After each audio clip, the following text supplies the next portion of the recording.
Hi everyone. এবার শীতকালে যখন বাড়িতে ছিলাম তখন একদিনের ডিনারে মা এগরোল বানিয়েছিল। বেসিক্যালি এই শীতের এত সবজি, গাজর, বিট, শসা এগুলো স্যালাড না খেয়ে এগরোল খাওয়াটাই আমার মনে হয় বেটার।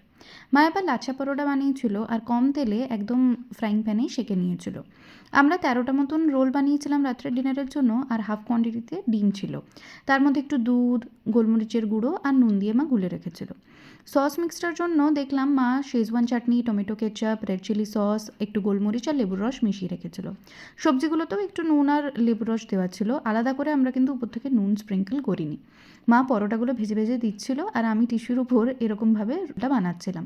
বেসিক্যালি রোলটাকে এমনভাবে প্লেস করতে হবে যাতে লেফট থেকে তুমি মুড়তে সুবিধা করতে পারো, আর হাফ হাফ যাতে বেরিয়ে থাকে, তাহলে কিন্তু ফোল্ড করতে সুবিধা হয়।